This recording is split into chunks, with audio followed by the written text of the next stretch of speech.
I'm not exactly sure how to get this message across, but this is for all the YouTubers who are sort of in panic mode about the whole SJW thing taking over the MCU, and not just the MCU, but other movies as well. I've noticed that a lot of people are taking this attitude that if there's any sort of hint of any quote SJW stuff in it, then it's completely SJW, and you're not going to go see it, and you're going to boycott it or this and that. And I understand to a certain extent how you feel, but I think when it affects movies like um, The Incredibles 2, and I'm going to also use the Lego Movie 2. It hasn't come out yet, but um, the Lego Movie 2 trailer has some feminist themes in it. But let's just deal with The Incredibles 2 first. Having seen the movie, I'd say that there was nothing um, egregious about the whole feminist perspective or the feminist message in the movie, because it really wasn't something that was that was working against the movie like a lot of feminist propaganda is. There wasn't a need in the movie to tear down the male character, the dad. Sure, he had to play the he had to be the stay at home dad for a while, and he was challenged by that, but he overcame those challenges. Actually, he did a pretty good job, and it didn't demean him, and it didn't um, and the movie didn't make it appear that Helen had some advantage or some way of being a superhero better than the dad did. No, they simply had two different approaches or two different styles of heroism. And Helen's was more clean, more precise, more um, well, hers involved typically less collateral damage than Bob's style does. And and she's a smart character, and you see how she uses her brains and um, limiting the amount of the collateral damage that she does. And there's nothing wrong with that. They pulled that off well. But I know some people are already saying, no, I'm not going to see this movie because it's feminist or SJW. And that's when I think we're taking the whole anti-SJW thing too far. So with the Lego Movie 2, um, there was a character in the trailer who had was speaking to Lucy, the female who was in the first movie, and the character tells her that she basically did all the work or all the superheroing or all the heroic stuff in the first movie, and yet the male got the credit for it. But it was really it was the ugly form of feminism, and with the way it was said. And so I can see why people would say, well, I'm not going to go see this. I'm not going to support this. I'm going to stay home. But really, it could be, because I know I've also heard that this movie, I think it was an official statement, that this movie will deal with gender roles and gender issues. Now, that's scary because we can go in there and see some total bullcrap preached to us, and which is what a lot of feminists believe in. They believe in a lot of bullcrap, such as females being stronger than men and smarter than men, when it's not really the case. Some that's an individual thing. It's not related. It's not related to your sex. Intelligence is not based on your gender or sex. That's not the case, but that's the way a lot of feminist propaganda goes.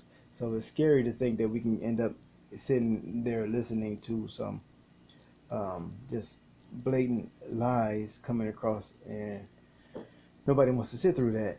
So but having said that, I think it's worth giving this movie a chance, because it could be that the movie will not attempt to convince you of lies, but what the movie will do is present a case for true fairness, true equality, appreciating the differences in the gender, and not pushing this lie of sameness or supremacy of the female.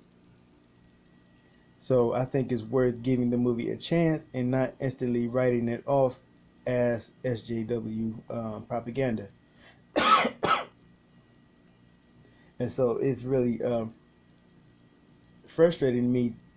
It's really frustrating for me to see people like World Class Bullshitters and some other channels, and even people in the comments, automatically writing things off because um, the the movies appear to have a feminist or a SJW agenda. And I'm going to get to this picture of Riri Williams in a second. And um, speaking of the picture, I just realized that she appears to be missing a finger. But anyway, let's look at with the movie Black Panther.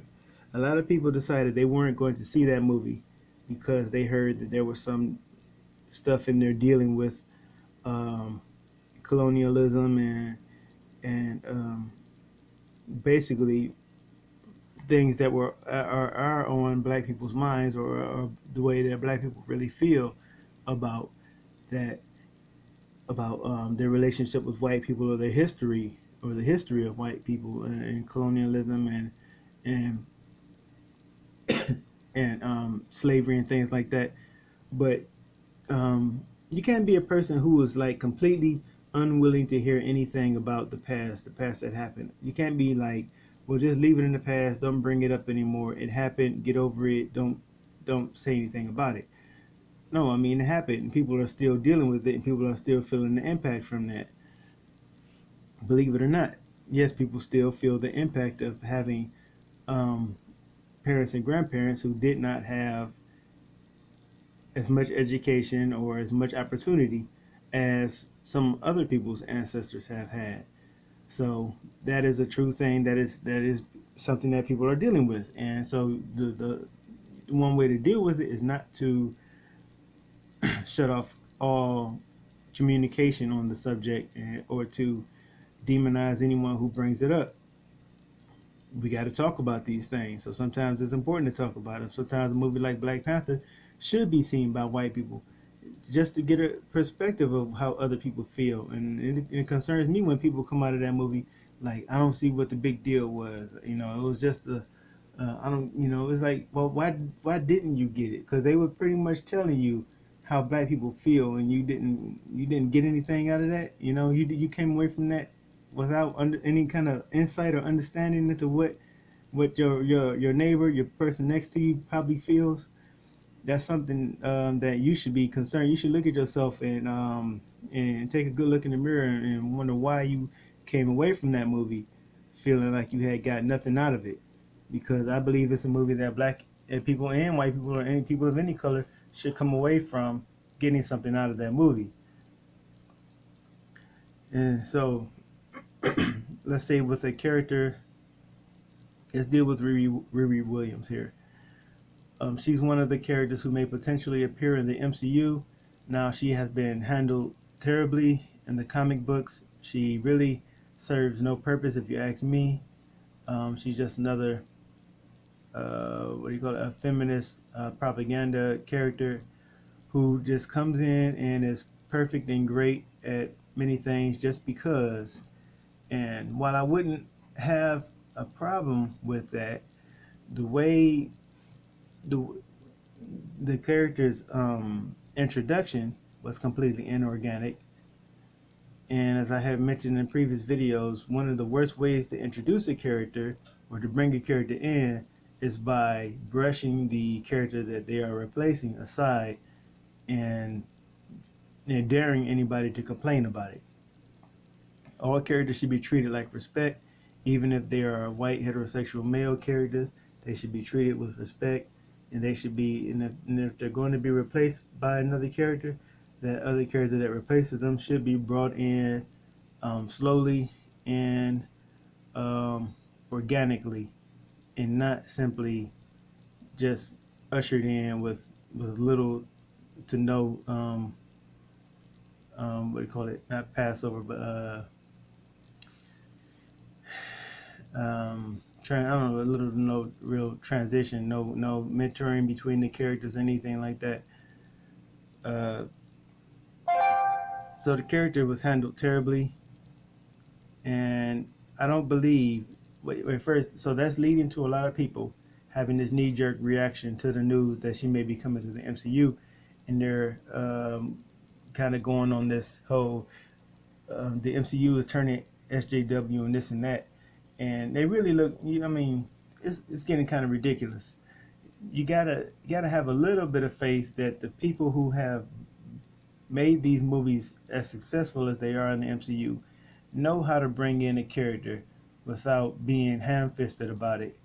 So just because a character brings in a horribly used or a character that was created for a stupid reason by stupid people doesn't mean that that character is going to be that bad in the MCU in the hands of writers and a producer who knows what they're doing. So if anything, I say you got to have a little bit of faith in these people, give it a chance, and not just be so quick to shut something down because you think it's SJW. Because you really come across looking kind of stupid and ignorant, just almost as much as the SJWs look. So, we need to chill out with that. And so, yeah, that goes out for people like world class bullshitters. I'm noticing they do that a lot, and I'm just cringing the whole time. And I'm just like, oh man, why are y'all acting like this? you know, it's like, why are y'all acting like just because a character of color is coming in or a feminist character or something? It's like the whole thing is just going to be total um, bullcrap. There's a way to deal with these things, and let me think of a good example of a movie that Black Panther didn't do it terribly. Uh, let's think of another movie that kind of handled these issues. I thought The Incredibles 2 handled it well. Uh, but I'm still trying to think of another movie in the past. I don't see a lot of movies. I mostly just see superhero movies. But these like, oh, how do I say it? I can't think of one right now. It's just it's too sudden. It's too sudden. So anyway, that's all I'm going to say. Just give it a chance and stop acting like the world is going to um, fall apart just because a female character gets some shine in the MCU. Just because Captain Marvel is going to be the strongest character. Why not? We do need a Superman type of character, and I'm pretty sure there will be there won't be any complaints when another male becomes the most powerful character in the MCU again. So let's not just take Brie Larson's words and make that evidence that the MCU as a whole is going to go down the drain. Let's have a little bit of faith in Kevin Feige. I think he would have earned it by this point, by now, unless you just never really were a fan of the MCU in the first place and you just don't have any faith in them at all anyway. So, um, but yeah, that and the fact that we need to have these issues, we need to have these talks. We can't completely shut down any communication about diversity, about um, about representation and LGBT characters and stuff like that. We do need these conversations. We do need these characters to be getting ushered in, and we don't need to be having a knee-jerk reaction, anti-SJW knee-jerk reaction. So there's a way to do this, to have this conversation. There's a way to go about it.